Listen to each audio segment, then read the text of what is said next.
Ahead of agreement signed for a medical school on Grand Bahama. We have an update on the recovery process in Abaco. And water purification training taking place in Hawksbill. The Bahamas Tonight Northern Edition starts now. This is the Bahamas Tonight Northern Edition.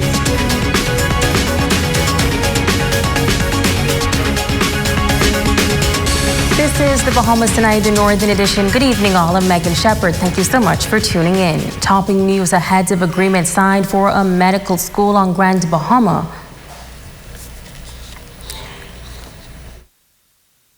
The Prime Minister, the Most Honourable Dr. Hubert Minnis, along with the Minister of State for Grand Bahama, the Minister of Health and the Minister of Education, all participating in the historic signing of a heads of agreement for a School of Medicine on Grand Bahama.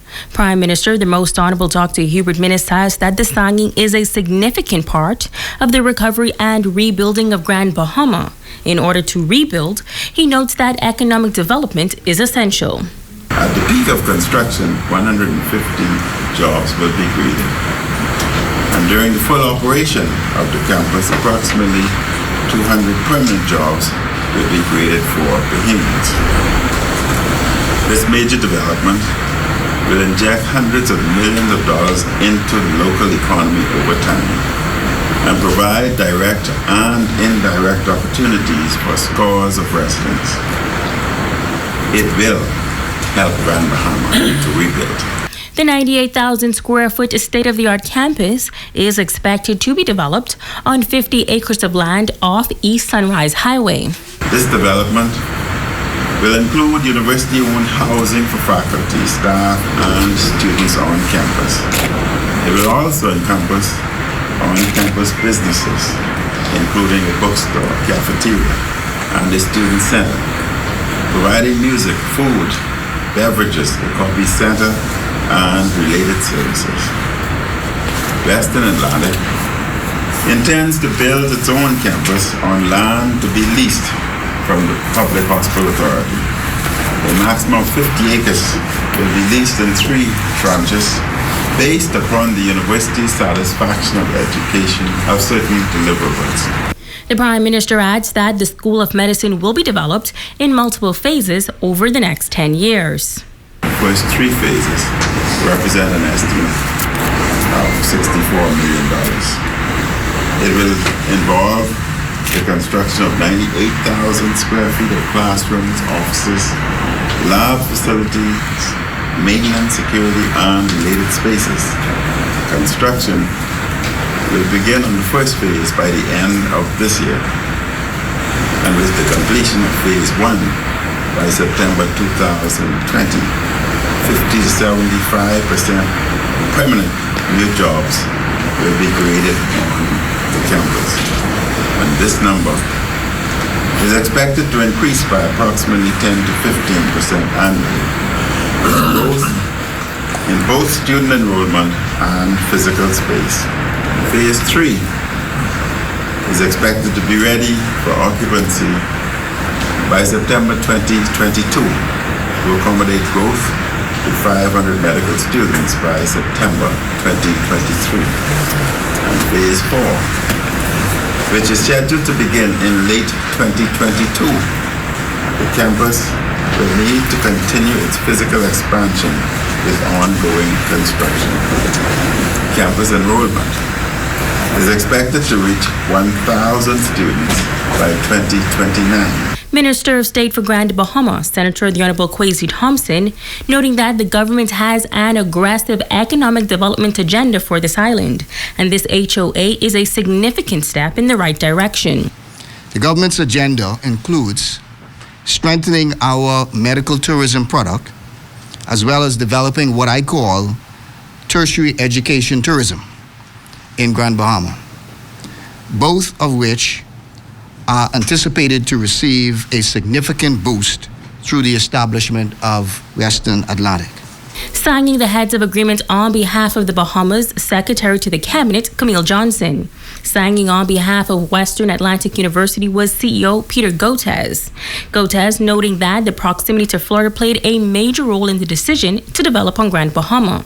He says Western Atlantic is committed to bringing excellence and opportunity to this country. We know that is what we have to bring here today to all of you. When we talk about excellence, we talk about an island that we can't believe we're lucky enough to be the first to open a medical school. The second, sort of, Dr. Shepard. We tried this once before, but now we're ready. We were ready then, but we had some political obstacles out of our control. We'll speak a little bit more about that. So we have a superb island, an extraordinarily warm and helpful government. From day one, the government was with us. The Port Authority was with us. The school plans to welcome its inaugural class of 50 students by January 2021. Students will spend 5 15-week semesters in Freeport before moving to the United States for clinical clerkships. Meantime, developers of the proposed Bellavista Resort and Marina in West Grand, Bahama, holding a town meeting in West Grand, Bahama this week to discuss that $60 million project earmarked for the West. Spearheaded by the Washington Development Company, the proposed mixed-use development is planned to be constructed along the Atlantic Ocean seaside of West Grand, Bahama on 49 acres of beachfront property. Developers hope to build 2 boutique hotels with 248 rooms, 50 villas, a shopping strip, and a 72-slip marina. The town meeting to discuss the development is planned for this Thursday at 6 p.m. at the new Mount Olivet Baptist Church in Holmes Rock. Morrismore Primary was one of the public schools that suffered significant damage last month following Superstorm Dorian. While the majority of public schools reopened last week, the reopening of Morrismore Primary was delayed. As Jamila Mizik tells us, it was a grand reunion for teachers and students today as they assembled for the start of the school term this morning. It was the first official day back to school for staff and students at the Morrismore Primary School, one of the schools severely impacted by Hurricane Dorian. We spoke to Principal Tammy Ellis Elliott, who says the first day went very well, adding that both teachers and students were excited to return to the classrooms and ready to get back to work. Everybody seemed excited. They brought some materials. I know that because of the hurricane, it may take a while for them to get the rest of the materials, but as long as the children are back at school, we can always get the materials at another time. And so we're just excited for them to come back. We're going to do our best to help them in every way possible to get through this time. We've lost a lot of time, so we're going straight to do the curriculum, and that's our priority right now. Now, she says there are still some minor repairs to be done, but nothing that would impede the students from learning. She's encouraging all Morrismore students to return to school. I know that we have accepted students from Abaco, and so we should be looking pretty good. I'm expecting all the children from Morrismore to come back home. We're open now, and so wherever you are, children all over the Commonwealth of the Bahamas, Morrismore is open for business. Jamila Mizik, ZNS Network News. While the majority of government schools on Grand Bahama opened their doors last week Thursday, most without a hitch, students and teachers refused to enter the Holmes Rock Primary School, claiming that mold was in the classrooms. Tonight, the Bahamas Union of Teachers Grand Bahama District is offering support for the decision of those teachers. The Holmes Rock Primary School reopening their doors last week with major health concerns from parents and teachers. Teachers and students refused to enter the classrooms, claiming that the mold was in the classrooms. Area Vice President of the Bahamas Union of Teachers, Quinton LaRota, says that he supports the decision of the teachers. It was absolutely right. There was some health concerns here at this school, which had been closed up from after the hurricane, and also had some issues before the hurricane. And so they were right to point it out. The union supports them in seeking that their environment is reasonably healthy and safe, and that they and the students are protected from any harm. The law puts the responsibility of a safe environment on the employer. So it's the employer who has to ensure that the workplace is safe. And when there are complaints from the employers are to investigate the complaints. LaRota says he visited the school and was met by the overwhelming smell of mold. He says he reached out to the superintendent, who assisted in correcting the problem.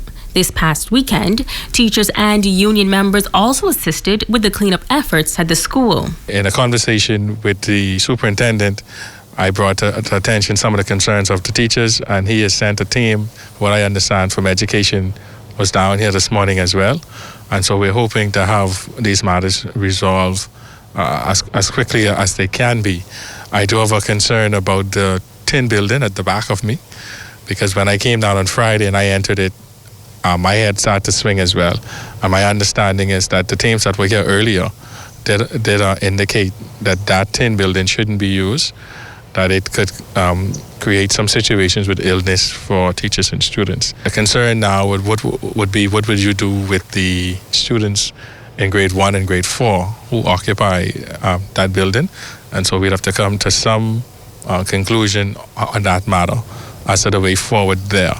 LaRoda is also thanking local activist Darren Rollins, who dedicated his time to the mold remediation efforts. We really appreciate the work here from the community helper. He's an activist, he's a good man. To use his private equipment, which is very expensive, to assist the school and the teachers down here. Much appreciation as a union leader and as a member of the Grand Bahama community. Now, this just in from the Ministry of Education. Parents and guardians of students of the Hugh Campbell Primary School are advised that classes at Hugh Campbell will resume on Wednesday morning and not tomorrow as previously planned.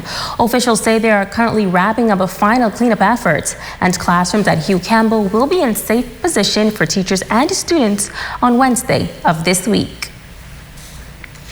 Prime Minister, the Most Honorable Dr. Hubert Minnis, traveled to Abaco this past weekend to assess recovery and reconstruction work, including security, the progress of the temporary housing program for government workers, Abaco residents, and cleanup efforts. While on Grand Bahama today, he gave us an update on Abaco's recovery process to date. The nation's leader, the Most Honorable Dr. Hubert Minnis, continuing his visits to the island of Abaco in order to get abreast of the rebuilding efforts. He says that on Friday he met with the Chamber of Commerce. From there, he continued to tour the island on Saturday. We visited mud, pigeon pea, those areas to ensure that those areas are no-build areas and they're protected. We also visited and reviewed the security situation. The Defense Force have established their self-contained city there in Murphytown area on the dock.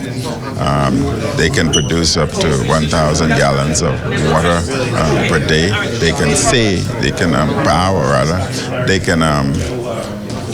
produce 700 foods per day. They have housing for Defense Force personnel. They provide food for both themselves, the police force, and other government officials. We are opening up a one-stop shop in the Marsh Harbor area today so that everything can be done.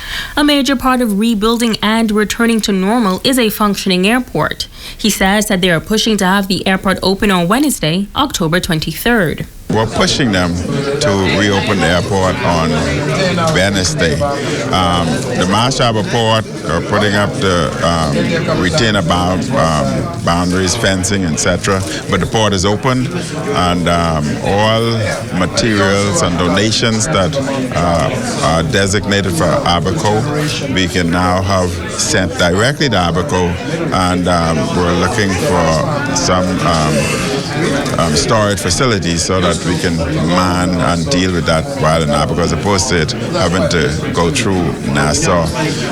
The port in North Abaco, Cooperstown, is also open, that has storage facilities, and therefore we would divert materials both to Marsh Harbor and Cooperstown to ensure that the northern area is fully supplied as well as the central area. So I'm happy with the progression. The Prime Minister also visited Manowar Key and says that they are progressing quite well.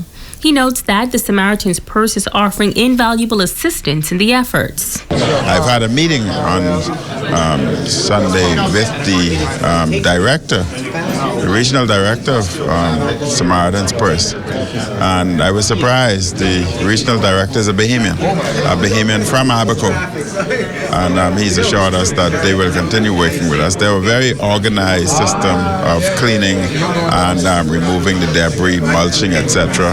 Also, Hope Town, they're assisting there. Also, Tesla has been involved too, providing solar facility for the command center, ensure electricity. Now, the island of Abaco endured the brunt of Hurricane Dorian and sustained unimaginable damage. The nation's leader is urging Bahamians to be as understanding as possible, as the island still has a long way to go. I would urge every Bahamian to visit Abaco and Abaco Keys so that they can have a better understanding of the degree of devastation. I think they'd be in a better position to talk with great confidence as to where we are now, and they would understand that it's not a quick fix. They would understand that it's a tedious process, but we are up to the challenge and we will build a better Abaco. But I want the world and everybody to know that the southern component of Abaco was not affected. The southern component is still open for business. That is Winding Bay, etc. They have not been affected by the hurricane. The Ministry of Works is responsible for the upkeep of government buildings. Tonight, the office in charge of works has an update on efforts to repair public buildings since the storm. Senior structural engineer in the Ministry of Works, Clint Bain, says that they are aware of the large deposits of bulk debris plaguing the eastern and western ends of the island. He says they have mobilized a cleanup campaign in an effort to bring normalcy and comfort to these communities. We would have contracted several contractors this very week for the eastern part of the island to start their cleanups. We are pleased to announce that 3 of those have been mobilized already and are working. We are moving this same program to the Western District so they can start that bulk cleanup as well. When it comes to a timeline, he says they're doing all they can to complete the job as quickly as possible. They'll be done in 3 months, so we have given them a 3-month timeline to complete, and obviously with lots of encouragement from us, we hope it to be less than 3 months. But yes, we want to happen quickly. So we want the public to, be a little patient. We know that's a hard phrase to use right now with all of the devastation and all of the displacement, but we are working feverishly to get some normalcy, and if persons continue to work with us, they will see the results. Bain adds that they are also working very closely with the Grand Bahama Power Company on their reconnection exercise. We want to see if we can get large clumps of residences energized, and also there are a few isolated residences that, due to their location, they received no damages, but their neighboring got damaged, and so they're the bulk disconnection for those areas. So we are being mindful of those, and we're going in and identifying those individuals, getting them sorted out, while the others who will have had standing water or major damages will have a chance to affect their repairs. Now, the Ministry of Works also has responsibility for government buildings. He says they're working diligently to rectify subpar conditions. The road traffic department is there. We will have already reached out to them, and hope to get some repairs done this very weekend. We then move on to the National Insurance Board to get them sorted out, because right now both of those agencies, every morning we go to work, we see persons sitting in chairs outside, so we know it's not the most ideal situation for the customers and the employees alike, and so we want to be mindful of that and get them working in some sort of comfortable manner. By extension, the other connected government agencies, for example, like the Office of the Prime Minister, we will have identified contractors to repair those offices as well. And we hope to get those guys moving as soon as next week to get that office functional, and then we will go down the line. Now, the Ministry of Works is only responsible for the bulk debris pickup for communities in West and East Grand Bahama. The Grand Bahama Port Authority holds the responsibility for the city of Freeport. In news from the crime beat, police taking more illegal firearms off the streets of Grand Bahama. The first illegal weapon was found on Saturday. According to police, officers of the Special Patrol Unit, while in the area of East Sunrise Highway around 1 a.m. on Saturday, observed a young man acting in a suspicious manner. Officers then conducted a search and found on his person a 9mm Glock pistol with a magazine containing 16 live rounds of ammunition. The 26-year-old resident of Grand Bahama is expected to be formally arraigned before the magistrate court early this week. Then on Sunday afternoon, officers of the CDU acting on a tip went to the Coral Gardens community when they searched an abandoned building. Officers reportedly discovered a black pistol that contained 1 black magazine and 5 rounds of ammunition. No one was arrested. Investigations are continuing. And 2 men are dead following a 2-car collision on the Essex-Bootle Highway in Abaco this morning. Police tell us that the driver of a Toyota Corolla was traveling north along the highway when there was a collision with a Chevy Malibu just south of Cooperstown. The driver of the Corolla and his backseat passenger succumbed to injuries at the scene. A passenger from the Toyota Corolla as well as the driver of the Malibu sustained serious injuries. They were both airlifted to New Providence for further medical attention. This is the Bahamas Tonight, the Northern Edition. Don't go away, there's more news right after this break.